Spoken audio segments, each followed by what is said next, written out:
सर्वांना नमस्कार. तुम्हा सर्वांचं खूप खूप स्वागत आहे आपल्या कायझेन MPSC या यूट्यूब चॅनलमध्ये. आता आजपासून आपण काय करणार आहोत की प्रत्येक चॅप्टरवर आपण एक डिटेल लेक्चर घेणार आहोत, जेणेकरून तुमच्या अभ्यासाला एक दिशा मिळेल. सोबतच आपलं डेली PYQचे जे 15 ते 20 क्वेश्चन्स आपण डेली टाकत असतो, त्याचा एक्सप्लेनेशन व्हिडिओ देखील मी माझ्या यूट्यूब चॅनलवर टाकत आहे. तर तो देखील आपण सोबत प्रॅक्टिस चालूच ठेवा. फक्त ज्यांना टॉपिक वाईज देखील अभ्यास करायचा आहे त्यांच्यासाठी देखील आता आपण डिटेल्ड प्रत्येक टॉपिकचा एक लेक्चर आपण टाकणार आहोत. आता आपण काय करणार आहोत, जे MPSCतले जे क्वेश्चन्स विचारले जातात, PYQs जे असतील, तर त्यांचा आधार घेऊन आपण तुम्हाला एक्सप्लेन करायचा प्रयत्न करणार आहोत, जेणेकरून म्हणजे आपला अभ्यास आणि MPSC आपल्याला सोबत याची सांगड घालता येईल. आलं लक्षात? त्यानंतर आपण काय करणार आहोत की एक्स्ट्रा जी प्रॅक्टिससाठी तुम्हाला क्वेश्चन आहे ते आपल्या टेलिग्राम चॅनलवर देखील त्याची PDF मी शेअर करणार आहे. ती देखील आपण सॉल्व्ह करू शकता, जेणेकरून आपल्याला जे प्रिलिम्सला आता पहा, कंबाईन ग्रुप C आणि ग्रुप B दोन्ही प्रिलिम्सला आता 20-20 मार्क्सला मॅथ्स आणि रिझनिंग आहे. तसेच मेन्सला देखील 22 मार्क्सला मॅथ्स आणि रिझनिंग असतं. म्हणजे 22 गुणिले 2 म्हणजे जवळजवळ 44 मार्क्स आपले तेथे फिक्स होतात. म्हणजे ह्या सब्जेक्टचं खूप जास्त वेटेज आहे, हे पहिल्यांदा समजून घ्या. आणि जेवढा वेळ आपण बाकी सब्जेक्ट्सला देतो, हिस्ट्री, भूगोल, जे की त्यांचं वेटेज खूप कमी आहे. म्हणजे पर्टिक्युलरली कुठला सब्जेक्ट मला म्हणायचं नाही आपण सोडायचं आहे, परंतु ह्या सब्जेक्टला एवढं वेटेज असताना देखील आपण खूप कमी वेटेज देतो. तर हे कुठंतरी आपलं चुकतं आणि आपण मग रिझल्टमध्ये 1-2 मार्कांनी आपलं ते राहून जातं. तर आपण अजिबात या विषयाला निग्लेक्ट करणार नाही. जेवढी आपल्याला प्रॅक्टिस करता येईल, आणि फक्त प्रॅक्टिसनेच हे साध्य होऊ शकतं. म्हणजे तुम्ही असं शेवटच्या 5 दिवसामध्ये किंवा परीक्षा जवळ आल्यावर असं मॅथ्सची प्रॅक्टिस होऊ शकत नाही. मॅथ्सची प्रॅक्टिस ही तुम्हाला रोज करावी लागेल, आणि रोज केली तरच परीक्षेमध्ये, कारण आपल्याला तिथे जाऊन फक्त मॅथ्स सोडवायचं नाही आहे, तर ते ठराविक वेळामध्ये ते सोडवायचं आपल्याला. म्हणजे आपल्याकडे फक्त 15 ते 20 एवढ्या मिनिटामध्ये आपल्याला जवळजवळ 20 ते 22 क्वेश्चन्स सोडवायचे आहेत. त्यासाठी तुम्ही जेवढी प्रॅक्टिस कराल तेवढे जास्त क्वेश्चन्स फास्ट सुटतील, आणि बाकीचा जो वेळ आहे उरलेला तो आपल्याला संबंधित विषयांना देता येईल. तर आज आपण पहिलं लेक्चर आपलं सुरू करणार आहोत, ते म्हणजे नंबर सिस्टीम. बरोबर. आता हे जे लेक्चर आहे हे सर्व लेक्चरचा पाया आहे असं मी सांगेल, कारण यामध्ये आता डिरेक्टली MPSC असा नंबर सिस्टीमवर डिरेक्टली क्वेश्चन्स विचारत नाही, पण याचे ॲप्लिकेशन्स तुम्हाला प्रत्येक क्वेश्चनमध्ये पाहायला भेटतील. म्हणजे तुमचे कॅल्क्युलेशन्स फास्ट कसे करायचे, बरोबर. त्यासाठी मग ते आपल्या ज्या कसोट्या आहेत, प्रत्येक 2ची, 5ची, 10ची, 3ची, 9ची, त्या कसोट्यांचा वापर कसा करायचा, तसेच विविध फॉर्म्युले असतील त्यांचा वापर आपण कसा करू शकतो, जेणेकरून आपले कॅल्क्युलेशन्स हे फास्ट झालं पाहिजे. त्यासाठी हा सर्व गोष्टींचा पाया आहे असं मी म्हणतो. त्यामुळे व्यवस्थित पहिल्या लेक्चरपासून शेवटच्या लेक्चरपर्यंत करा. सोबत आपली जी डेली PYQ प्रॅक्टिस आपण करत आहोत ती देखील प्रॅक्टिस करा, जेणेकरून तुम्हाला चांगल्या प्रकारे मार्क्स मिळण्यास मदत होईल. आणि असंच आपण सदैव सोबत राहू. ठीक आहे, तर आजच्या लेक्चरला आपण सुरुवात करूया. एवढं इंट्रोडक्शन किंवा प्रास्ताविक पुष्कळ झालं असं मला वाटते.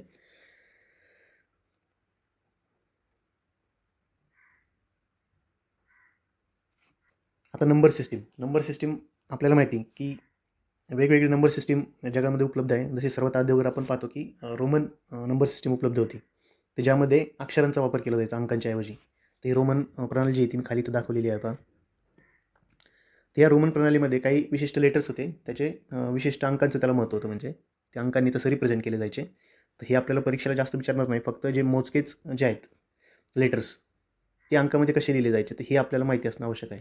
म्हणजे 1 साठी असं I लिहिलं जायचं, 5 साठी V लिहिलं जायचं, 10 साठी X लिहिलं जायचं, त्यानंतर 50 साठी L लिहिलं जायचं, 100 साठी C लिहिलं जायचं, 500 साठी D लिहिलं जायचं, आणि 1000 साठी M लिहिलं जायचं. तर अशा पद्धतीने IVX, LCD आणि M असं देखील तुम्ही लक्षात ठेवू शकता. आणि इथं 1, 5, 10, 50, 100, 500, 1000 असं ते एक एक झिरो त्याच्यावर वाढत जातो. लक्षात. ही रोमन संख्या प्रणाली आहे, जी की आता आपण सध्या वापरामध्ये घेत नाहीत. आपण वापरामध्ये कुठली घेतो, हिंदू अरेबिक न्यूमरल सिस्टीम, म्हणजे हिंदू अरबी जी प्रणाली होती. आता याला हिंदू अरबी प्रणाली असं का नाव दिलं, तर अगेन की हे बेस तुम्हाला समजणं गरजेचं आहे, म्हणून ही इन्फॉर्मेशन सांगतो आहे. आणि आपला विषय प्रवेश व्हावा नंबर सिस्टीममध्ये, त्यासाठी ही स्लाईड आहे. आता अरबी लोकांनी आपल्याला माहिती 1 ते 9 हे अंक शोधून काढले होते, बरोबर. 1 ते 9, आणि ज्याच्यामध्ये भारताने काय केलं, जगाला शून्याची देणगी दिलेली आपण पाहतो. आपण म्हणतो शून्याचा शोध कुणी लावला, तर भारताने लावला. तर भारताची ही जगाला देणगी आहे. असं 9 आणि हा 0 असे मिळून एकूण 10 नंबरपासून जी सिस्टीम तयार होती त्याला हिंदू अरेबिक न्यूमरल सिस्टीम, म्हणजे हिंदू अरबी संख्या प्रणाली असं म्हटलं जातं. लक्षात आले. आपण 0 to 9 हे अंक वापरून जी आपली नंबर सिस्टीम डेव्हलप केलेली त्याला हिंदू अरेबिक न्यूमरल सिस्टीम. किंवा हिंदू अरबी संख्या प्रणाली असं म्हटलं जातं.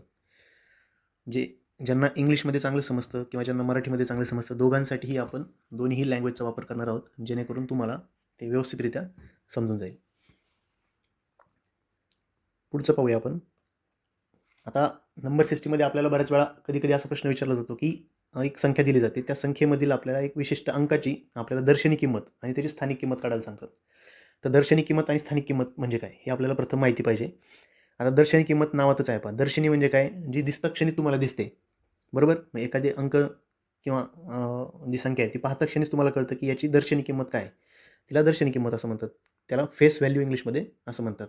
ओके, म्हणजे त्या संख्येची फेस व्हॅल्यू तीच संख्या असते. म्हणजे खाली आता मी एक संख्या दिलेली पहा, ही संख्या जर आपण वाचली तर 70,984 आहे. आता याच्यामध्ये 4ची जर आपण विचारली दर्शनी किंमत काय आहे किंवा फेस व्हॅल्यू, तर ती 4च असणार. जर 8ची विचारली तर ती 8च असणार. 9ची विचारली तर ती 9च असणार आणि 0ची विचारली तर ती 0च असणार. याचा अर्थ तुमचा डिजिट जो आहे किंवा तुमचा अंक जो आहे तो कुठल्या प्लेसवर आहे, म्हणजे तो एकक स्थानी आहे, दशक स्थानी आहे, शतक स्थानी आहे की हजार स्थानी आहे, ही कोणतीही गोष्ट मॅटर न करता जे अंक पाहता पाहता तुम्हाला जी किंमत दिसते त्याला काय म्हणतात, दर्शनी किंमत किंवा त्याला फेस व्हॅल्यू असं म्हणतात. त्यानंतर नेक्स्ट आहे पुढची स्थानिक किंमत. आता स्थानिक किंमत म्हणजे काय, स्थानिक किंमत म्हणजे प्लेस व्हॅल्यू किंवा त्याला लोकल व्हॅल्यू असं पण म्हणतात. म्हणजे ते ज्या लोकॅलिटीवर किंवा ज्या प्लेसवर स्थित आहेत अंक तो, तर त्या स्थानावरून त्याहून त्याची किंमत ठरते, म्हणून त्याला स्थानिक किंमत असं म्हणतात. थोडक्यात यासाठी आपल्याला एक हा टेबल लक्षात घेणं आवश्यक आहे. असं बघा, आता जे आपण म्हणतो की कुठले कुठले स्थान आहेत, संख्यामध्ये कुठले कुठले स्थान असतात किंवा त्याला डिजिटचे प्लेसेस आपण म्हणतो. तर पहा, एकक स्थान असतं, त्यानंतर दशक स्थान. एकक स्थान म्हणजे 1, दशक स्थान म्हणजे 10 असं पण म्हणूया. त्यानंतर शतक स्थान म्हणजे 100, त्यानंतर हजारचं स्थान 1000, त्यानंतर दशहजार म्हणजे 10,000, 10K आपण त्याला असं म्हणतो. त्यानंतर 1,00,000, त्यानंतर दशलक्ष येतं, मग कोटी येतं, मग दशकोटी येतं, त्यानंतर अब्ज येतं. आता यानंतर हे पुढे येतं, पण अब्जाच्या पुढे जायचं नाही. भारताची लोकसंख्या देखील आता अब्जापर्यंत पोहोचलेली आहे. 1.4 अब्ज एवढी आपली लोकसंख्या झालेली आहे असं आपण सांगू शकतो. तर अब्ज या लोकसंख्येपर्यंत, या युनिट प्लेसपर्यंत म्हणजे प्लेसपर्यंत आपण अभ्यास करणं इट्स ओके. ओके, तर तुम्हाला दर्शनी किंमत आणि स्थानिक किंमत यातला फरक समजला. ओके, तर आता एक नोट आहे इथे पहा, काय म्हटलं आहे, 0च्या बाबतीत त्याची प्लेस व्हॅल्यू आणि फेस व्हॅल्यू याचं रिलेशन काय असेल. तर इथं पहा, इथं हा 0 आहे, याची फेस व्हॅल्यू किती आहे, फेस व्हॅल्यू 0 आहे. याची प्लेस व्हॅल्यू किती आहे, तर प्लेस व्हॅल्यू ही 0 गुणिले ती जागा कोणती आहे, एकक, दशक, शतक, हजार. हजारने काय करतो आपण, त्याला मल्टिप्लाय करतो. परंतु 0ला कोणत्याही संख्येने त्याचा गुणाकार केला तर उत्तर काय येतं, 0 येतं. म्हणून याची फेस व्हॅल्यू आणि याची प्लेस व्हॅल्यू ही काय येणार, सेम येणार. बरोबर, इथं आपलं उत्तर काय येणार, सेम येणार. लक्षात आलं. खूप सोपी कन्सेप्ट आहे. याच्यात म्हणजे जास्त डिटेलमध्ये जाण्याची अजिबात गरज नाही. फक्त फेस व्हॅल्यू म्हणजे काय, प्लेस व्हॅल्यू म्हणजे काय. कधी जर उत्तर म्हणजे प्रश्नामध्ये आपल्याला ह्या टर्म्सचा वापर करण्यात आला तर ते आपल्या लक्षात यावं, तो प्रश्न लवकर आपल्याला समजावा आणि लवकरात लवकर उत्तरापर्यंत जाता यावं, यासाठी आपण हे समजून घेतलेलं आहे. पुढचा मुद्दा पाहूया. आता पुढचा आपण मुद्दा जो पाहणार आहे तो म्हणजे संख्यांचे प्रकार. ओके, त्यातलं पहिलं आहे नैसर्गिक संख्या. नैसर्गिक संख्या किंवा त्याला नॅचरल नंबर्स असं देखील म्हटलं जातं. आता नॅचरल नंबर्स म्हणजे काय, 1 पासून 1, 2, 3, 4, 5 असं पुढं अनंतपर्यंत, ओके, इन्फिनिटीपर्यंत ज्या संख्या आहेत त्यांना काय म्हणायचं, नैसर्गिक संख्या असं म्हणायचं. ओके, त्यानंतर पुढचा आपला प्रकार आहे तो म्हणजे पूर्ण संख्या किंवा त्याला इंग्लिशमध्ये होल नंबर्स असं देखील म्हटलं जातं. आता नैसर्गिक संख्या आणि पूर्ण संख्या याच्यामध्ये फरक काय, तर नैसर्गिक संख्या ह्या एकापासून स्टार्ट होतात. राईट, नैसर्गिक संख्या ह्या एकापासून स्टार्ट होतात आणि होल संख्या ही 0पासून स्टार्ट होती. बरोबर, आणि ह्या देखील पुढं मग 0, 1, 2, 3, 4, 5 असं इन्फिनिटीपर्यंत त्या जातात. त्यामुळे नैसर्गिक संख्या आणि पूर्ण संख्या याच्यामध्ये फक्त 0चा फरक आहे. म्हणजे आपण असं म्हणू शकतो, इथं मी एक वेन डायग्राम दाखवली पहा, याच्यामधील आतला जो गोल आहे तो नैसर्गिक संख्येचा आहे आणि बाहेरचा जो गोल आहे तो होल नंबर्स म्हणजेच पूर्ण संख्येचा आहे. आता याच्यामध्ये म्हणजे सर्व नैसर्गिक संख्या ह्या होल नंबरचा पार्ट असतात किंवा पूर्ण संख्येचा भाग आहेत, परंतु सर्वच पूर्ण संख्या ह्या नैसर्गिक संख्या असतीलच असं नाही. का, कारण याच्यामध्ये एक एक्स्ट्रा काय आहे, 0 आहे. होल नंबरमध्ये एक्स्ट्रा 0 आहे, जे की नैसर्गिक संख्या नाही. आलं लक्षात. तर एक नोट फक्त आपण लक्षात ठेवू शकतो की सर्व नैसर्गिक संख्या ह्या पूर्ण संख्या आहेत का, सर्व नैसर्गिक संख्या ह्या पूर्ण संख्या आहेत. मात्र सर्व पूर्ण संख्या ह्या नैसर्गिक संख्या असतील का, तर नाही, पूर्ण संख्या ह्या नैसर्गिक संख्या नसतील. आलं लक्षात. ते थोडं फक्त याच्यामध्ये फरक जो आहे तो लक्षात ठेवा. नेक्स्ट त्यानंतर आपलं येतं पूर्णांक संख्या. पूर्णांक संख्या त्याला इंटिजर्स असं देखील म्हटलं जातं. आता इंटिजर्समध्ये आता आपण पूर्ण संख्येपर्यंत म्हणजे होल नंबरपर्यंत 0पासून पुढं पाहिलं होतं. आता याच्यामध्ये ऋण संख्या देखील ॲड होतात, म्हणजे निगेटिव्ह नंबर्स देखील ॲड होतात. मग ते -1 पासून -2 -3 इकडे देखील अनंत काळापर्यंत लक्षात. आणि पुढं देखील 1 2 3 त्या देखील इन्फिनिटीपर्यंत हे नंबर्स असे आहेत. तर त्याला इंटिजर्स म्हणजे आय असं म्हटलं जातं. आता यातले ज्यांना निगेटिव्ह साईन दिलेलं आहे त्यांना ऋण संख्या असं म्हटलं जातं किंवा निगेटिव्ह इंटिजर्स असं म्हटलं जातं. आणि त्या संख्यांना निगेटिव्ह साईन नाही आहे किंवा ज्यांना कोणतंच साईन दिलेलं आपल्याला दिसत नाही त्या संख्यांना काय म्हणायचं, धनसंख्या किंवा त्याला पॉझिटिव्ह इंटिजर्स असं देखील म्हटलं जातं. आता यांना कोणताही साईन नाही, याचा अर्थ कोणतं साईन असतं, त्यांना प्लसचं साईन असतं. कोणतं साईन असतं, त्यांना प्लसचं साईन असतं. मात्र एक नंबर असा आहे 0, याला प्लसचंही साईन नसतं आणि त्याला म्हणजे मायनस हे देखील साईन नसतं. म्हणजे ती संख्या काय आहे, ती धनसंख्या देखील नसते आणि ऋणसंख्या देखील नसते. म्हणजे थोडक्यात आपण सांगू शकतो इंटिजर्समध्ये 3 प्रकारच्या संख्या असतात. एक ऋणसंख्या, एक धनसंख्या आणि एक अशी संख्या जी धनही नाही आणि ऋणही नाही. लक्षात. आणि त्यानंतर अजून इथं पहा एक वेन डायग्राम. आता आपली वेन डायग्राम थोडी मोठी झाली. आधी फक्त त्यामध्ये नॅचरल नंबर्स आणि होल नंबर्स होते. आता यांच्यापेक्षाही एक मोठा गट आला, तो म्हणजे कोणता, इंटिजर्सचा. लक्षात. त्यानंतरही एक मोठा गट आला, तो म्हणजे इंटिजर्सचा. ठीक आहे. आय होप तुम्हाला हे समजलं असेल. आता नेक्स्ट मुद्दा पाहूया.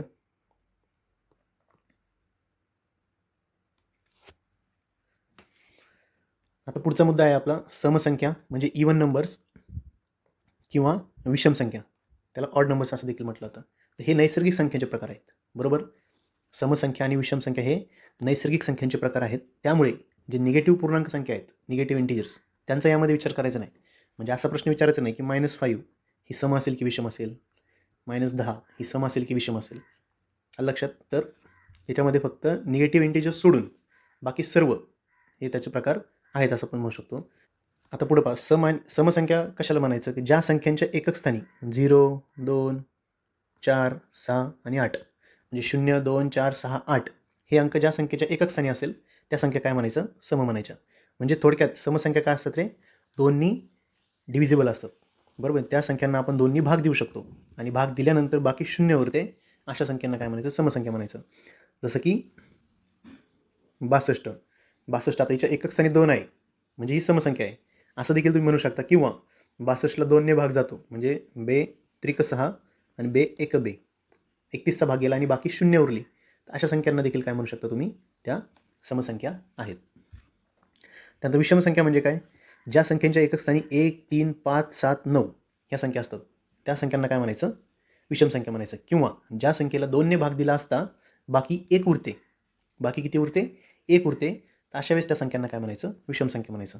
थोडक्यात 31ला तर जर आपण 2ने भाग दिला तर बे एक बे 11 बे पंचे 10. बरोबर. उरले किती, बाकी 1 बाकी उरली. राईट. तर अशा पद्धतीने आपण सांगू शकतो विषम संख्या. आता याच्यात एक नोटचा मुद्दा लक्षात घ्यायचा तुम्हाला. नोट काय, की क्रमवार संख्या ज्या आहेत, म्हणजे ह्या क्रमवार संख्या जर विचारात घेतल्या आपण, समसंख्या किंवा विषम संख्या, यांच्यामध्ये एक समान फरक आढळतो. म्हणजे सपोज बघा 1 आणि 3 याच्यामध्ये कितीचा फरक आढळतो, 2चा. 3 आणि 5मध्ये 2चा, 5 आणि 7मध्ये 2चा, 7 आणि 9मध्ये 2चा. सेम तसंच 0 आणि 2मध्ये देखील 2चा, 2 आणि 4मध्ये 2चा, 4 आणि 6मध्ये देखील 2चा. असा समान फरक आपल्याला आढळतो आणि तो फरक कितीचा असतो, तर 2चा असतो. म्हणजे असं नाही की फक्त समसंख्यामध्ये 2चा फरक असतो, तर विषम संख्यामध्ये देखील 2च्या फरकाने त्या वाढत जातात, कारण क्रमवार संख्या विचारात घेतल्या तर. हा एक मुद्दा आपल्याला लक्षात घ्यायचा आहे. बऱ्याच वेळा क्वेश्चन्समध्ये असे क्वेश्चन्स देखील विचारले जातात आपल्याला. एक तर क्वेश्चन असा विचारला होता, 2 क्रमवार विषम संख्यांच्या वर्गाचा फरक 112 आहे. बरोबर. तर त्या क्रमवार संख्येपैकी लहानांची संख्येचा वर्ग सांगा, असा एक प्रश्न आपल्याला आत्ता प्रिलिम्स 2025ला विचारण्यात आला होता.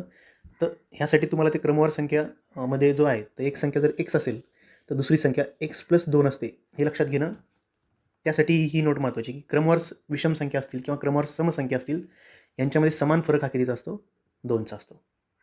लक्षात. त्यातील समान फरक हा काय असतो, 2चा असतो.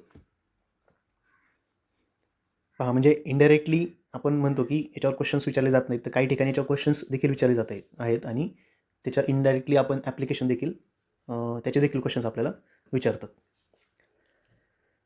पुढचा मुद्दा पाहूया आता आपण. आता पुढचा जो प्रकार आहे आपल्या संख्यांचा, तो म्हणजे संयुक्त संख्या किंवा त्याला कंपोजिट नंबर्स असं देखील म्हटलं जातं. आणि मूळ संख्या. मूळ संख्या म्हणजे प्राईम नंबर्स. आता मूळ संख्या म्हणजे काय ते आपण पाहूया आता. याची व्याख्या पहा कसं सांगता येईल आपल्याला. एखाद्या संख्येचे जर आपण मूळ अवयव पाडले, मूळ अवयव म्हणजे त्या संख्येला कोणकोणत्या संख्येने भाग जातो, त्याला मूळ अवयव किंवा फॅक्टर्स असं देखील म्हटलं जातं. तर त्याचे मूळ अवयव पाडले असता ते मूळ अवयव जर दोन संख्या असतील, म्हणजे दोन मूळ अवयव असतील त्याला, तर त्याला प्राईम संख्या म्हणायची. आणि जर दोनपेक्षा जास्त असतील तर त्याला काय म्हणायचं, कंपोजिट संख्या असं म्हणायचं. म्हणजे मूळ संख्या तुम्हाला फाईंड करता आल्या तर त्या सोडून बाकी सर्व काय असतात, कंपोजिट नंबर किंवा संयुक्त संख्या असतात. आता दोन अवयव कुठले असतात त्याचे, एकतर एक हा मूळ अवयव असतो प्रत्येक संख्येचा आणि ती संख्या स्वतः असते. ती संख्या काय असते, स्वतः असते. जसं की इथं खाली दिलेलं पहा 5, या 5 संख्येचे जर मी मूळ अवयव काढले तर त्याचं फक्त 1 × 5 असाच गुणाकार आपल्याला लिहिता येतो. म्हणजे याचे मूळ अवयव काय आले, 1 आणि 5. म्हणजे एक ही संख्या आणि ती स्वतः संख्या, एवढे दोनच त्याचे मूळ अवयव आपण सांगू शकतो. त्यावेळेस त्या संख्येला काय म्हणायचं, प्राईम नंबर असं म्हणायचं. आणि प्राईम नंबर सोडून उरलेल्या ज्या संख्या असतात त्यांना दोनपेक्षा जास्त फॅक्टर्स असतात, तर त्यांना संयुक्त संख्या म्हणायचं. जसं की आता 9 इथं एक संख्या आहे पहा, 9. या 9चा आपण गुणाकाराच्या स्वरूपात 1 × 9 असं लिहू शकतो किंवा 3 × 3 असं देखील लिहू शकतो आणि 9 × 1 असं देखील लिहू शकतो. तर हे जे 3 संख्या आलेल्या आहेत ते काय असणार, त्याचे मूळ अवयव असणार आहेत, 1, 3 आणि 9. आणि ह्या संख्या 2पेक्षा जास्त आहेत, राईट. त्यामुळे ही संख्या काय आहे, आपण सांगू शकतो ही संयुक्त संख्या आहे. ठीक आहे, खूप सोपं आहे. फक्त त्याचे मूळ अवयव पाडले असता, ते जर मूळ अवयव एकूण 2 येत असतील तर ती मूळ संख्या, आणि 2पेक्षा जास्त मूळ अवयव येत असतील तर ती संयुक्त संख्या असं आपण सांगू शकतो. आता याच्यामध्ये अजून एक मुद्दा म्हणजे आता आपल्याला सांगतात की 1 ते 100 एकूण मूळ संख्या किती, आणि हा प्रश्न बऱ्याच वेळा विचारलेला आहे. बऱ्याच वेळा आपल्याला विचारतात की 1 ते 100 एकूण मूळ संख्या किती आहेत. तर या मूळ संख्या आपण पाठ करू शकतो. ठीक आहे, कारण जास्त नाही आहेत, फक्त 25 आहेत. किती आहेत, एकूण 25 आहेत. आता सर्वात पहिली मूळ संख्या आहे ती म्हणजे 2. आता 2 ह्या संख्येचं वैशिष्ट्य पहा, ही समसंख्या आहे. बरं, ही समसंख्या असून ही मूळ संख्या आहे. म्हणजे 2 ही सर्वात लहान मूळ संख्या आहे आपण असं सांगू शकतो. सर्वात मोठी मूळ संख्या आपण सांगू शकत नाही, आणि इन्फानाईट नंबर्स आहेत. परंतु सर्वात लहान मूळ संख्या कोणती येते, ती 2 आहे हे आपण सांगू शकतो, राईट. सर्वात लहान मूळ संख्या ही 2 आहे. आणि सर्वात लहान सम मूळ संख्या म्हणजे जी इवन आहे, सम आहे, अशी संख्या सर्वात लहान कुठली आहे, 2 झाली. त्यानंतर आहे 3. आता 3 बद्दल वैशिष्ट्य काय सांगता येईल, ही सर्वात लहान विषम मूळ संख्या आहे. बरोबर, ही सर्वात लहान सम असेल तर ही सर्वात लहान विषम मूळ संख्या आहे असं आपण सांगू शकतो. ओके, असं जर तुम्ही काढत गेला तर 1 ते 10 मध्ये 2, 3, 5 आणि 7 ह्या 4 संख्या मूळ आहेत. त्यानंतर 11 ते 20 मध्ये पहा 11, 13, 17 आणि 19 ह्या 4 मूळ संख्या आहेत. त्यानंतर 21 ते 30 मध्ये 23 आणि 29 आहे. त्यानंतर 31 ते 40 मध्ये 31 आणि 37 आहे. त्यानंतर 41 ते 50 मध्ये 41, 43 आणि 50 ह्या 3 संख्या मूळ आहेत. त्यानंतर 51 ते 60 मध्ये 53 आणि 59. त्यानंतर 61 ते 70 मध्ये 61 आणि 67. त्यानंतर पुढील 71 ते 80 मध्ये 71, 83 आणि 79. त्यानंतर 81 ते 90 मध्ये 83 आणि 89. आणि शेवटी 91 ते 100 मध्ये 97. अशा जर ह्या संख्या तुम्ही मोजल्या तर त्या एकूण किती संख्या भरतात, तर 25 संख्या भरतात. मग 1 ते 100 मध्ये जर 25 संख्या मूळ असतील तर उरल्या किती संख्या, 75. मग जर तुम्हाला दुसरा प्रश्न असा विचारला की एकूण मग संयुक्त संख्या किती 1 ते 100 मध्ये, तर 75 सांगायचं नाही. का, कारण त्या 74च आहेत. मग एक संख्या गेली कुठं, तर ती एक संख्या म्हणजे आपल्या नंबर 1. तर 1 ही अशी संख्या आहे जी संयुक्तही नाही आणि मूळही नाही. का, कारण 1ची जर तुम्ही अवयव पाडलात तर 1 × 1 1 म्हणजे एकच अवयव पडतोय. आणि आपल्या व्याख्येमध्ये आपण पाहिलं होतं मिनिमम 2 अवयव असतील तर ती मूळ संख्या, आणि 2पेक्षा जास्त अवयव असतील मूळ अवयव तर ती संयुक्त संख्या. इथं एकच अवयव पडतोय, त्यामुळे ही संयुक्त देखील नाही आणि मूळ देखील नाही. म्हणून 1 ही युनिक नंबर आहे. कसा नंबर आहे, युनिक नंबर आहे, विशिष्ट नंबर आहे तो. त्यामुळे 1 ते 100 मध्ये 1 युनिक नंबर आहे, 74 संयुक्त संख्या आहेत आणि 25 मूळ संख्या आहेत. ह्या मूळ संख्या 1 ते 100 मधल्या ॲटलिस्ट आपण पाठ करू शकतो, जेणेकरून त्याचा फायदा आपल्या कॅल्क्युलेशन्समध्ये आपल्याला लक्षात येतो. ठीक आहे, म्हणजे एखादा तुम्ही रेशो प्रपोर्शनचं घेताय आणि तिथं जर 31/68 वगैरे असं आलं तर तुमच्या एक लक्षात येऊ शकतं 31ला कशानेच भाग जाऊ शकत नाही. म्हणजे परत तुम्ही त्यावर वेळ घालवणार, 31ला कशाने भाग जातोय पाहणार. तर अशा गोष्टीमध्ये आपलं कॅल्क्युलेशनचा वेळ वाचतो. तर हा तुमचा बेस आहे. म्हणजे एवढ्या गोष्टी थोड्या, फक्त पहिल्या लेक्चरमधल्या गोष्टी तुम्हाला थोड्याफार पाठ करायच्यात. बाकी गोष्टी तुम्हाला मॅथ्समध्ये कुठेही पाठ करायच्या नाहीत. तुमचं लॉजिक हे आपोआप बिल्ड होत जाणार. जसं जसं आपण एक लेक्चर पुढे जाऊ तुमचं लॉजिक हे आपोआप बिल्ड होत जाणार. आता पुढचं पहा.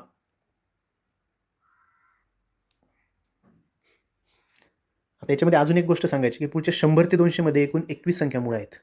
आता हे कोणते हे आपण पाठ करायचे नाही, फक्त एक इन्फॉर्मेशन म्हणून लक्षात ठेवा. 1 ते 100मध्ये जर 25 आहेत तर पुढच्या 100 ते 200मध्ये किती आहेत?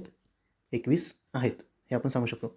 आता मूळ संख्येची कसोटी म्हणजे एखादी संख्या ही मूळ आहे का नाही हे कसं ओळखायचं, तर त्यासाठी आता मी सांगतो. म्हणजे तुम्हाला दिलेली ही संख्या जर पी मानली आपण, ओके, तर आता हा त्याचा म्हणजे एक सूत्र आहे की ह्याने ते आपण फाईंड करू शकतो. म्हणजे आता आपल्याला एनची व्हॅल्यू अशी फाईंड करायची की जिचा वर्ग हा पी एवढा किंवा पीपेक्षा थोडासा मोठा असेल, ओके.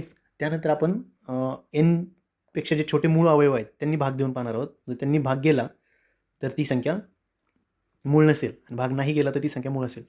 थोडक्यात हे लक्षात ठेवण्यापेक्षा मी तुम्हाला माझ्या भाषेत सांगतो. आता 163 ही संख्या दिली तुम्हाला आणि सांगितलं की ही संख्या मूळ आहे का नाही शोधा. आता तुम्ही काय कराल, म्हणजे प्रत्येक नंबरने त्याला डिवाईड करत बसणं हे खूप डिफिकल्ट आणि खूप वेळ खावं असेल.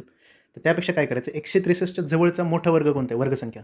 तर 163च्या जवळची सर्वात मोठी वर्गसंख्या कोणती आहे आपल्याला माहिती आहे, 169. 13चा वर्ग, 13चा वर्ग काय आहे, 169, बरोबर. आता आपल्याला काय करायचं आहे, ती म्हणजे एन भेटला आपल्याला, एन काय आपला 13, लहान मूळ संख्या पाहिजे आपल्याला. 13पेक्षा लहान मूळ संख्या कोणती, 11 आहे, त्यानंतर 7 आहे, त्यानंतर 5 आहे, त्यानंतर 3 आहे आणि 2 आहेत. तर ह्या संख्यांनी जर 163ला भाग गेला, या संख्यापैकी कोणत्याही एका संख्येने भाग गेला तर ती मूळ संख्या नसणार आहे, कारण भाग गेला याचा अर्थ तो त्याचा अवयव आहे, बरोबर. परंतु याने जर भाग गेला नाही, याने जर यांच्यापैकी कोणीच भाग गेला नाही, तर मात्र ती डेफिनेटली काय असणार आहे, मूळ संख्या असणार आहे. तर आपण करूया आता मल्टिप्लाय. पहा, 13ने जर डिवाईड केले आता याला की 13 1 13, त्यानंतर 3 उरले, 13 2 26 म्हणजे भाग जात नाही. 11ने डिवाईड केलं तर 11 1 11, 53 उरतात, भाग जात नाही. 7ने 7 2 14, उरले 2 23, 7 3 21, नाही जात भाग. त्यानंतर 5ने तर भाग जाणारच नाही, कारण एकच आणि 3 आहे. त्यानंतर 3ने भाग जाण्यासाठी काय करतो आपण, त्याची बेरीज पाहतो. 6 आणि 3 9 1 10, ती 3च्या पटीत नाही म्हणून 3ने देखील भाग जाणार नाही. आणि 2ने भाग जातोय का नाही, कारण एकच आणि 3 आहे, त्यामुळे 2ने देखील भाग जाणार नाही. तर थोडक्यात काय लक्षात आलं, यांनी भाग गेलेला नाही, म्हणजे डेफिनेटली 163 काय ही मूळ संख्या आहे.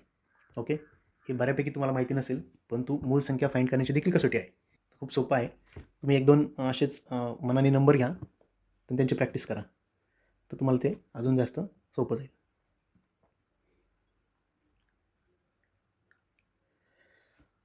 आता पुढचा मुद्दा आपला आहे तो म्हणजे सहमूळ संख्या. सहमूळ संख्या म्हणजे त्याला इंग्लिशमध्ये को प्राईम किंवा रिलेटिव्ह नंबर्स असं देखील म्हटलं जातं.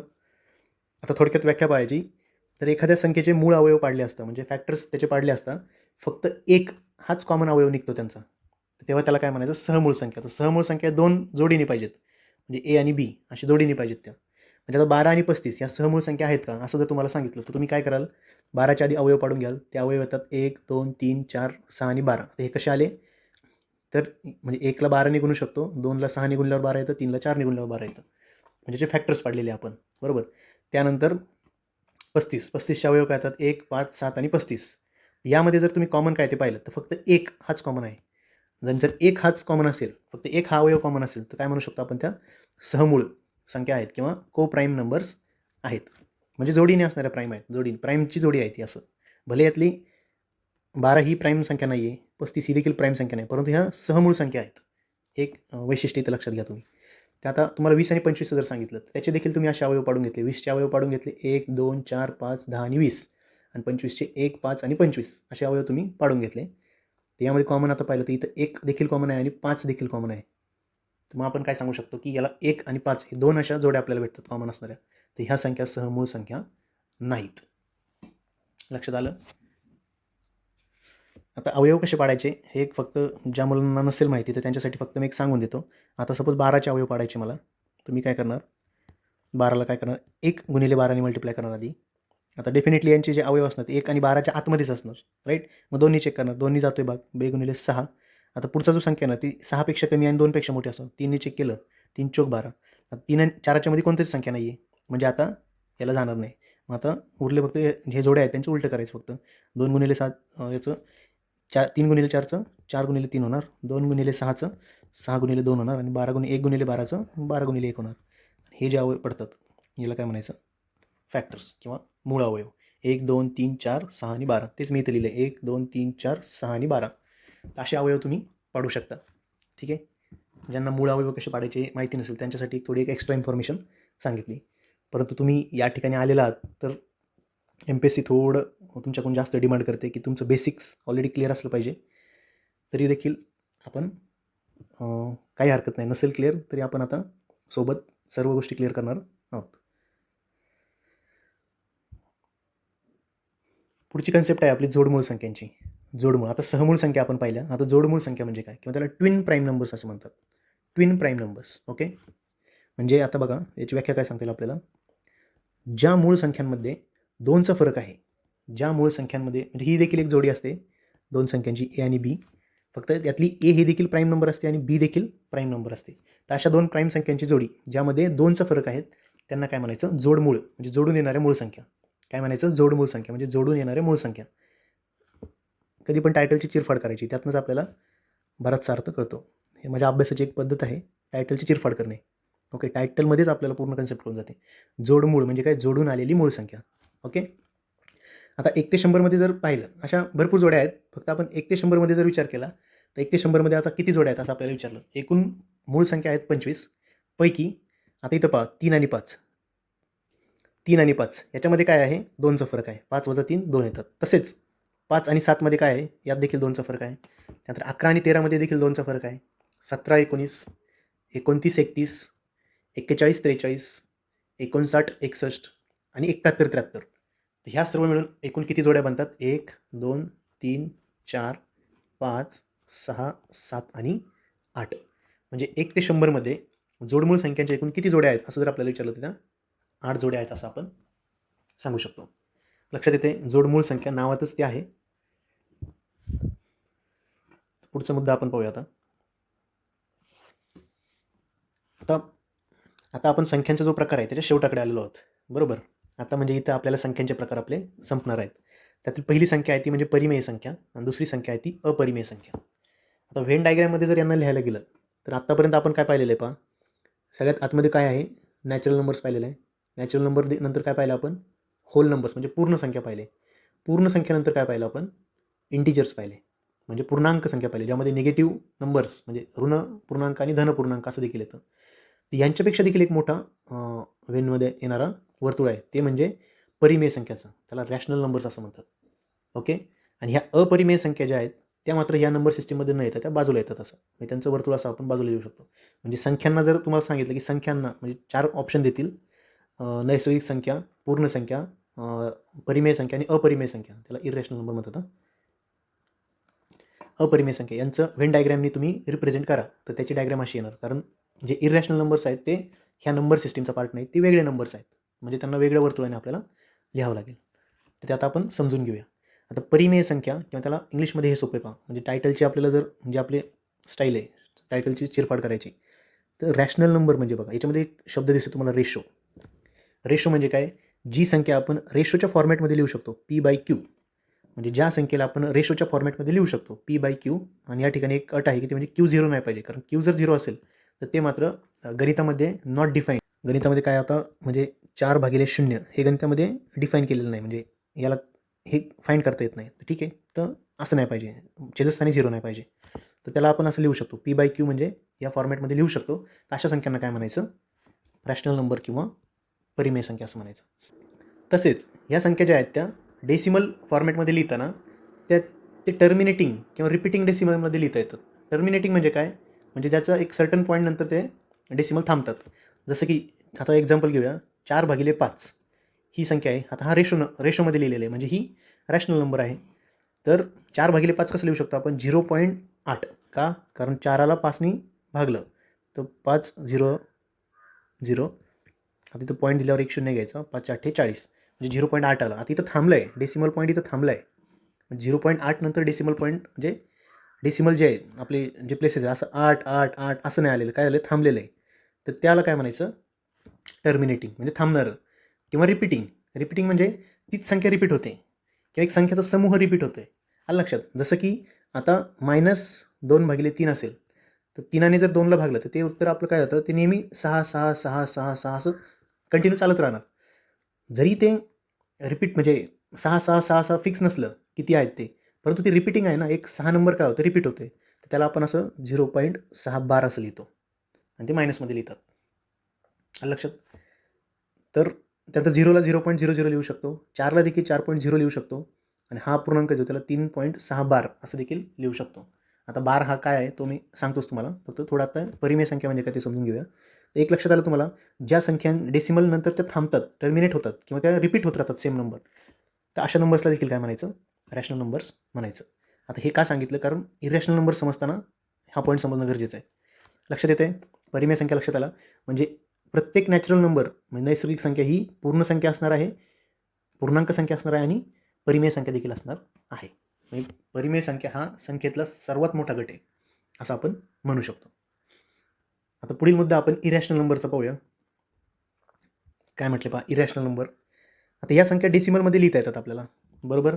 फक्त इथं प्रॉब्लेम काय, ते नॉन टर्मिनेटिंग असतात, म्हणजे तो डेसिमल जे प्लेसेस आहेत ते थांबत नाहीत आणि ते नॉन रिपीटिंग देखील असतात. हां, आता थांबत नाही म्हटलं तुम्ही म्हणाल मगाशी सर 0.66666 हे देखील कुठं थांबते, मग याला अपरिमेय म्हणायचं का किंवा इरॅशनल म्हणायचं का, नाही का, कारण ते अजून एक अट येते म्हणजे नॉन रिपीटिंग, म्हणजे ते नॉन रिपीटिंग असलं पाहिजे. आता हे रिपीटिंग आहे, मी 6 रिपीट होतोय. जर असे असेल 0.231196 म्हणजे याच्यात काही लॉजिकच सापडत नाही की कोणता गट किंवा कोणती संख्या रिपीट होती, तर अशा वेळेस त्याला काय म्हणायचं, इरॅशनल नंबर्स असं म्हणायचं. मग इरॅशनल नंबर्सची काही उदाहरणं आहेत का, तर आहेत. जसं की वर्गमुळात 2, वर्गमुळात 3, त्यानंतर पाय ही संख्या जी आहे ही देखील इरॅशनल नंबर आहे. किंवा एखादी संख्या अशी असेल 0.231764, सांगू शकत नाही कुठली गोष्ट पुढे येईल. ओके, आता तुम्ही म्हणाल सर पायला तर आपण P/Q फॉर्मॅटमध्ये लिहितो नेहमी, पायची व्हॅल्यू आपण 22/7 घेतो. आता ही 22/7 घेतो आपण, ॲक्च्युली पायची व्हॅल्यू थोडीशी डिफरंट पडते. ओके, परंतु गणितीय म्हणजे आपले जे सूत्र वगैरे सगळे सॉल्व्ह होण्यासाठी किंवा गणिताचं एक व्यवस्थित काम चालण्यासाठी आपण ती 22/7 घेतो. आणि जरी 22/7 घेतली तर याचं जर तुम्ही डिवाईड केलं तर हे देखील तुम्हाला जाणवेल की तो भाग बघा कसा जातो, 3.142857. यामध्ये देखील कुठला अंक हा रिपीट होत नाही आणि तो थांबत देखील नाही, म्हणजे हे न थांबणारे आहे आणि पुनरावृत्ती न होणारे आहे, म्हणून हे काय आहे, इरॅशनल किंवा अपरिमेय संख्या आहेत. समजलं, खूप सोपं आहे, थोडं फक्त प्रॅक्टिसची गरज आहे. आणि ह्या संख्या ज्या आहेत त्या आपल्या जे ॲक्च्युअल नंबर सिस्टीम आहे त्यापेक्षा वेगळ्या आहेत, म्हणजे रॅशनल नंबरचा एक गट पडतो आणि इरॅशनल नंबरचा एक गट पडतो. हा सर्वात मेन गट आहे. मग रॅशनल नंबरच्या अंतर्गत मग पूर्णांक संख्या, मग त्याच्या अंडर पूर्ण संख्या आणि मग त्यांच्यामध्ये सर्वात बेसिकला नैसर्गिक संख्या येतात, जे की आपण मगाच्या वेन डायग्राममध्ये आपलं पाहिलं होतं. अशा पद्धतीने रॅशनल आणि इरॅशनल नंबर्स हे आपण समजून घेतलेले आहेत. हा एक मुद्दा मगाचा सांगायचा राहिला, तो म्हणजे आपण जे बार म्हणत होतो, 0.3 बार. ओके, किंवा एखादी संख्या अशी असेल 0.3333, याला तुम्ही P/Q म्हणजे याचा अपूर्णांक कसा लिहाल, तर एक गोष्ट लक्षात ठेवायचं, त्याच्यामध्ये पाहायचं कुठली संख्या रिपीट होती आहे. 0.3 मध्ये 3 रिपीट होती, तर काय लिहायचं, 0 पॉईंट लिहून 3च्या डोक्यावर बार द्यायचा. आणि आता अंश आणि छेदात आपल्याला याला रूपांतर करायचं, तर लिहिताना काय करायचं, 3 हा जो आहे तो 3 वरती लिहायचा आणि किती संख्यांना बार आहे, एकाच संख्येला बार आहे, किंवा म्हणजे किती संख्या रिपीट होती, तर एकच संख्या रिपीट होती, तर ती जितक्या संख्या रिपीट होतात तितके 9 खाली लिहायची, म्हणजे एक संख्या रिपीट होती म्हणून 1 9 लिहिला, तर याला आपण असं लिहू शकतो. आलं लक्षात. मग हे जर आपण सॉल्व केलं, 3 1 3 3 3 9, 1/3 आलं आणि 1/3 म्हणजेच किती येतं, 0.3333 कंटिन्यूस, असं किती वेळ. सेम जर मी तुम्हाला सांगितलं 0.25 25 25 किंवा 0.25 याला तुम्ही रूपांतर करा, 0.25ला कसं कराल तुम्ही, आता इथं कुठेही बार नाही किंवा रिपीट होत नाही, मग ते 25 भागिले काय येणार, जेव्हा बार नसतो तेव्हा आपण 100 घेतो, बरोबर, कारण 2 डेसिमल पॉईंट आहेत म्हणून 2 शून्य दिले. परंतु जर असं असेल 0.6676767 हे रिपीट होते, म्हणजे रिपीट काय होते आपल्याला, 6 7 रिपीट होते, म्हणजे 2 अंक रिपीट होतात, म्हणून हे कसं लिहाल तुम्ही, 67 भागिले, आता इथं 2 घरावर रिपीट होते म्हणून 99. हे तुम्ही सॉल्व केलं तर त्याचं उत्तर डेफिनेटली असंच येणार, 0.676767 हे कंटिन्यूस वाढत जाणार. हे रिपीट होतं आहे, आलं लक्षात. हे टर्मिनेटिंग जरी नसलं तरी ते रिपीट होणार आहे, म्हणून ती परिमेय संख्या आहे. परंतु जे बाकी आपण पाहिलं तर 22/7 वगैरे, तर त्या अपरिमेय संख्या आहेत.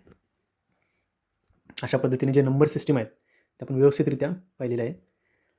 आता आपला जो पुढचा महत्त्वाचे मुद्दे आहेत, आता हळूहळू थोडं आता आपण MPSCमध्ये म्हणजे आता बेस आपला पक्का होत आलेला आहे. आता आपण काय करतो आहे, हळूहळू प्रवेश करतो आहे, जे आपल्याला ॲक्च्युअल प्रॉब्लेम म्हणजे प्रश्न सोडवताना आपल्याला जे आपले कॅल्क्युलेशन्स फास्ट कसे होतील, राईट, ॲक्युरेट आणि फास्ट कसे होतील, त्या 2 गोष्टी आपल्याला अचीव करायचे. एक तर आपलं कॅल्क्युलेशन फास्ट करायचे, दुसरी गोष्ट ते फास्ट असण्यासोबत ॲक्युरेट देखील असणं अपेक्षित आहे. तर टेस्ट ऑफ डिव्हिजिबिलिटी आता आपण कसोट्या पाहणार आहोत. सर्वात पहिली आपली 2ची कसोटी आहे. ओके, आय होप तुम्ही इथपर्यंत कंटिन्यू केलेला आहे. ओके, जे इथपर्यंत थांबलेले आहेत याचा अर्थ तुम्हाला गणित शिकण्याची आवड आहे असं आपण कन्सिडर करूया आणि आपलं लेक्चर चालू ठेवूया. आता 2ची कसोटी पहा. 2ची कसोटीमध्ये काय पहा, खूप सिंपल आहे 2ची कसोटी. म्हणजे ज्या संख्येच्या एकक स्थानी 0, 2, 4, 6 आणि 8 या संख्या असतात, त्या सर्व संख्यांना 2ने भाग जातो. किंवा ज्या संख्या समसंख्या असतात असं आपण म्हणू शकतो. ज्या संख्या समसंख्या असतात त्यांना 2ने भाग जातो. आता ही पूर्ण संख्या दिलेली आपल्याला 45,492. तर ह्या संख्येला 2ने भाग जातो का असं जर तुम्हाला विचारलं तर चेक करत बसायचं नाही. फक्त चेक करायचं एकक स्थानी जो संख्या आहे तो अंक कुठला आहे 2 आणि याला 2ने भाग जातो का तर जातो. म्हणून ह्या पूर्ण संख्येला 2ने भाग जाणार. सेम तसंच 6,31,104 या संख्येला 2ने भाग जातो का असं आपल्याला विचारलं तर काय 4ला 2ने भाग जातो का जातो. तर ही संख्या देखील 2ने डिव्हिजिबल आहे. त्यानंतर 23,215 ह्या संख्येला 2ने भाग जातो का असं जर विचारलं तर एकक स्थानी काय आहे 5 आहे आणि 5 ही समसंख्या आहे का नाही. म्हणून ह्या संख्येला पूर्ण संख्येला 2ने भाग जाणार नाही. भाग जाईल परंतु बाकी किती उरेल 1 बाकी उरेल. काय होईल बाकी 1 उरेल. तर अशी ही 2ची कसोटी आहे. खूप सोपी आहे. आता जिथं टाईम इन्व्हेस्ट करणं गरजेचं आहे त्या ठिकाणी आपण टाईम इन्व्हेस्ट करू. परंतु जी गोष्ट सोपी आहे ती समजून घेऊन लगेच आपल्याला पुढे जायचं आहे. ओके. पुढची कसोटी आहे ती म्हणजे 3ची कसोटी. आता 3ची कसोटी काय ती पहा. 3ची कसोटी आपल्याला काय सांगते की जर एखाद्या संख्येतील अंकांची बेरीज आपण केली आणि त्या अंकांची बेरीज ही जर 3ने डिव्हिजिबल असेल म्हणजे त्याला जर 3ने भाग जात असेल तर त्या पूर्ण संख्येला 3ने भाग जातो. अशी 3ची कसोटी आपल्याला सांगते. तर मग इथं जर आपण पहा पहिली संख्या आपल्याला दिलेली आहे 2,82,315.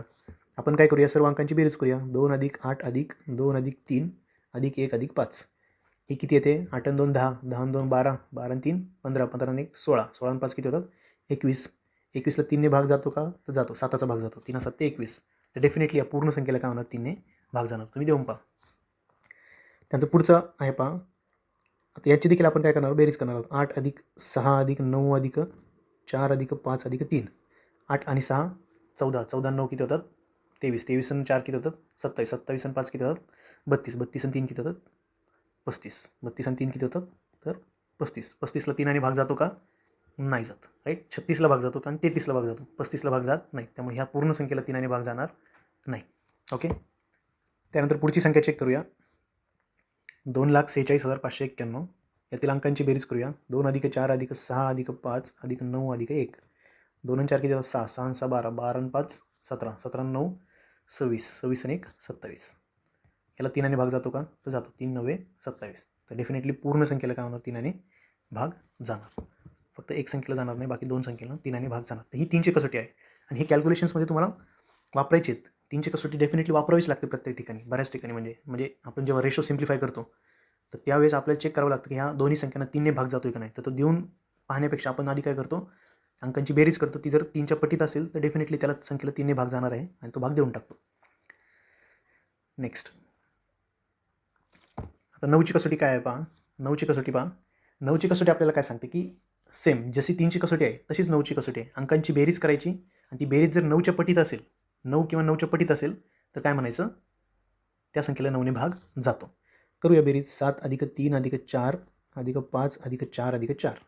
हे जर केलं आपण तर 7 आणि 3 10 आणि 4 14, 14 आणि 5 किती होतात 19, 19 आणि 4 23, 23 आणि 4 27. 27 आलं. 27ला 9ने भाग जातो का 9 त्रिक 27 जातो. म्हणजे डेफिनेटली ह्या पूर्ण संख्येला काय होणार 9ने भाग जाणार. सेम पुढचा नंबर चेक करूया. 4 + 9 + 6 + 1 + 3 + 8. 9 4 13, 13 आणि 6 19, 19 आणि 20 आणि 3 23 आणि 8, 23 आणि 8 किती होतात 31. 31ला 9ने भाग जातो का 9 त्रिक 27 बाकी 4 उरते इथे. 4 ही बाकी असेल तर डेफिनेटली याला 9ने भाग जात नाही. म्हणून ह्या संख्येला 9ने देखील म्हणजे ह्या संख्येला देखील 9ने भाग जात नाही असं आपण सांगू शकतो. आता पुढची आपली कसोटी जी आहे ती 4ची कसोटी आहे. 4ची कसोटी आपल्याला काय सांगतं की एवढी मोठी संख्या जी दिलेली आहे तर ह्या पूर्ण संख्येला 4ने भाग जातो की नाही हे पाहण्यासाठी काय करायचं त्या संख्येचं एकक स्थानचा अंक आणि दशक स्थानचा अंक हे 2 अंक फक्त चेक करायचे. तर त्या 2 अंकांची मिळून जी संख्या तयार होते ह्या संख्येला जर 4ने भाग गेला म्हणजे 76ला जर 4ने भाग गेला 4 1 4 3 उरले 4 9 36 म्हणजे ह्या 76ला 4ने भाग जातो 19चा. राईट. तर डेफिनेटली या पूर्ण संख्येला काय होणार 4ने भाग जाणार. ही आपली 4ची कसोटी आहे. तसेच पुढचा नंबर देखील चेक करताना पूर्ण संख्येला 4ने भाग जातो की नाही हे पाहण्यासाठी शेवटचे जे 2 नंबर आहेत एकक आणि दशक स्थानचा त्याला 4ने भाग जातो का नाही पाहायचं. 4 चोक 16 आणि 2 काय उरते बाकी उरते. म्हणजे याला 4ने भाग जात नाही. म्हणून या पूर्ण संख्येला 4ने भाग जाणार नाही. एक संख्येला गेला एक संख्येला नाही गेला. अशी ही 4ची कसोटी खूप सिंपल आहे. आता 8ची कसोटी. 8ची कसोटी आपल्याला काय सांगते की जशी 4ची कसोटी आहे तशीच 8ची कसोटी देखील आहे. फक्त 4च्या कसोटीमध्ये आपण एकक दशक स्थानापर्यंत पाहिलं होतं. आता फक्त शतक स्थान घ्यायचं. म्हणजे 352 ही जी संख्या बनते, त्या 352ला जर 8ने भाग गेला तर पूर्ण संख्येला 8ने भाग जातो. जसं की 8 एका 8, 8 चौक 32, परत 3 उरले 8 चौक 32, म्हणजे याला 8ने भाग जातो. तर या 3 अंकांची मिळून जी संख्या बनते याला जर 8ने भाग गेला तर या पूर्ण संख्येला 8ने भाग जातो. पुढच्या संख्येमध्ये चेक करूया. तर एकक दशक शतक स्थानचा अंक मिळून ही संख्या बनते 484. याला 8ने जातो का पाहूया. 8 एका 8, 8 चौक 48 आणि 0. ओके, 0चा भाग जातो. म्हणजे काय, 4 काय उरते, बाकी उरते. म्हणजे याला 8ने भाग जातो का, नाही जात. तर ह्या पूर्ण संख्येला काय होणार, 8ने भाग जाणार नाही. ही आपली 8ची कसोटी सांगते. खूप फायदा होतो. ही कसोटी जर तुम्ही व्यवस्थित केल्या आणि चांगली प्रॅक्टिस केली तर याचा डेफिनेटली खूप म्हणजे खूप जास्त फायदा होतो तुम्हाला तुमचे जे क्वेश्चनचं म्हणजे ॲक्युरेसी आणि स्पीड वाढवण्यासाठी. पुढची 5ची कसोटी. 5ची कसोटी ही खूप सोपी आहे. फक्त एकक स्थानी चेक करायचं. एखाद्या संख्येच्या एकक स्थानी जर 0 किंवा 5 यापैकी एक कोणता तरी अंक असेल तर त्या पूर्ण संख्येला 5ने भाग जातो. आता या ठिकाणी 0 आहे म्हणजे 5ने भाग जाणार, त्यामुळे पूर्ण संख्येला 5ने भाग जाणार. आता या संख्येच्या एकक स्थानी देखील काय आहे पहा, 5 आहे, म्हणजे याला देखील 5ने भाग जाणार. परिणामी या पूर्ण संख्येला 5ने भाग जाणार. परंतु तिसरी संख्या जर आपण पाहिली तर याच्या एकक स्थानी 1 आहे, 5 नाही आहे, त्यामुळे पूर्ण संख्येला 5ने भाग जाणार नाही. अशी ही 5ची कसोटी आहे आपली. पुढची 10ची कसोटी. ही अजून जास्त सोपी आहे. एखाद्या संख्येला 10ने भाग जातो की नाही तर तो भाग पाहायचं, कशाने पाहायचं की त्या संख्येच्या एकक स्थानी 0 पाहिजे. ओके, या आता पहिली संख्या पाहायच्या एकक स्थानी 0 आहे म्हणजे भाग 10ने जाणार आहे, त्यामुळे पूर्ण संख्येला 10ने भाग जाणार आहे. आणि तो भाग कितीचा जातो जर असं विचारलं आपल्याला, हा कट करून टाकायचं. आपलं उत्तर हे येणार 52,612. या संख्येचा तो भाग जाणार आहे. सेम 12, 51, 65 या संख्येला 10ने भाग जातो का, तर एकक स्थानी 5 आहे. 0 आहे का, नाही, 5 आहे, त्यामुळं याला 10ने भाग जाणार नाही. आणि गेला तरी बाकी, आता बाकी किती उरेल असं विचारलं तर या ठिकाणी परत कट करायचं. उरणारी ही काय असते, बाकी असते. एवढ्या संख्येचा भाग जातो आणि बाकी ही 5 उरते. अशी ही 10ची कसोटी आपण सांगू शकतो. आता पुढे 11ची कसोटी आपल्याला पाहिजे. आता इथून पुढे 11ची, 13ची आणि 7ची या 3 कसोटी आपल्याला पाहिजेत. थोड्या इंटरेस्टिंग आहेत पहा. मोस्टली हे ज्या इम्पॉर्टंट कसोटी आहे यांच्याकडे आपण दुर्लक्ष करतो, परंतु ह्या देखील आपल्याला खूप महत्त्वाच्या आहेत. आता 11ची कसोटी आपल्याला काय सांगते, तुम्हाला अल्टरनेट नंबरची बेरीज करायची आहे. तुम्हाला एक संख्या दिलेली आहे, आता याच्यामध्ये अल्टरनेट नंबरची बेरीज करायची. थोडक्यात पहा, असे हे झाले अल्टरनेट नंबर्स. त्यानंतर आता यांची बेरीज तुम्हाला करायची आहे. पहा, 4 आणि 5 9, 9 आणि 2 11, 11 आणि 2 किती होतात, 13. त्याची बेरीज झाली 13. ओके, त्यानंतर दुसऱ्या गटाची पहा, 1 आणि 9 किती होतात, 10, 10 आणि 3 किती होतात, 13. आणि ही जी बेरीज आली तर त्यात बेरजेचा फरक घ्यायचा तुम्हाला, म्हणजे 13 वजा 13 किती आला, 0. आता हा बेरजेतला फरक जर 0 किंवा 11च्या पटीत असेल, 0 किंवा 11च्या पटीत असेल तर त्या पूर्ण संख्येला काय होतं, 11ने भाग जातो. लक्षात, ही जी संख्या बनलेली आपली तर ह्या पूर्ण संख्येला काय होणार, 11ने इथे भाग जाणार आहे. हीच आपली 11ची कसोटी आहे. आता एवढी मोठी संख्या दिली तुम्हाला, या पूर्ण संख्येला 11ने भाग जातो का नाही हे पाहण्यासाठी तुम्ही काय कराल, परत सुरू करायचं. अल्टरनेट नंबर्सला असं मार्क करून घ्यायचं, कारण मोठी संख्येमध्ये कधी काय होतं, कॅल्क्युलेशन करताना आपलं चुकू शकतं, तर एखादा नंबर डबल कॅल्क्युलेट होऊ शकतो. तर आता 1 आणि 5 किती होतं, 6, 6 आणि 1 7, 7 आणि 7 13, 13 आणि 6 किती 19, 19 आणि 0 19च होतं आहे. इथं 2 आणि 9 11, 11 आणि तिथं पहा 11 आणि 3 मध्ये यायला पाहिजे. 11 आणि 3 किती होतात, 14, 14 हे चुकले थोडं, असं मार्किंग करताना देखील चुकलं तरी आपलं चुकू शकतं. 2 आणि 9 11, 11 आणि 3 किती होतात, 14, 14 आणि 1 15, 15 आणि 2 17, 17 आणि 2 किती होतात, 19. बरोबर. आता यातला फरक घ्यायचा, 19 वजा 19 किती होतात, 0. म्हणजे फरक हा 0 किंवा 11च्या पटीत आहे का, तर आहे. म्हणजे पूर्ण संख्येला काय होणार, 11ने भाग जाणार. अशा पद्धतीने ही 11ची कसोटी आहे, खूप इम्पॉर्टंट आहे. याची नक्कीच तुम्ही प्रॅक्टिस करा. आता 7 किंवा 13ची कसोटी. ओके, मोस्टली आपण हे म्हणजे बऱ्याच लोकांना कदाचित ही माहिती पण नसेल, पण 7 आणि 13ची देखील कसोटी आहे. थोडी डिफिकल्ट आहे म्हणून आपण त्याकडे दुर्लक्ष करतो. आता काय करायचं आपल्याला, जेव्हा एखादी संख्या आपल्यासमोर येते तर त्या संख्येचे 3 याच्यात गट करायचे उजव्या साईडने. म्हणजे ही उजवी साईड आहे आपली, ही डावी साईड आहे. उजव्या साईडने जाऊन 3 गट करायचे, असं त्याला हे करायचं. ओके, आणि जे अल्टरनेट गट आहे त्यांची ॲडिशन करायची. ह्या दोघांची ॲडिशन होणार आणि ही एक संख्या असल्यामुळे ती एकच संख्या राहणार आणि त्यांच्यातला फरक काढायचा. म्हणजे 792 अधिक 4 यांची बेरीज झाली वजा 537. 792 आणि 4 होतात 796.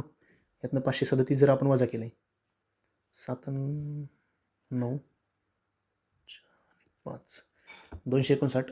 आता 259ला 7ने डिवाईड केलं तर 7 त्रिक 21, 4 7 7 49 पूर्ण भाग जातो आहे. म्हणजे ह्या पूर्ण संख्येला 7ने भाग झाला. 259ला 13ने भाग जातो का पाहायचं. 13 1 13, 129. ओके, 13 9 17 दर्शन. ओके, 117. त्याला 13ने पूर्ण भाग जात नाही. ओके, याची बाकी किती उरते 12 उरते. तर अशा वेळेस मात्र मग याला 13ने भाग जात नाही. 7ने जातो, 13ने नाही जात. सेम आता खालचा नंबर पाहूया आपण. परत 3 3चा गट करायचा. ओके, आता इथे 2च गट पडले त्यामुळे दोघांची वजाबाकी घ्यायची. 579 वजा 488. ही जर वजाबाकी तुम्ही केली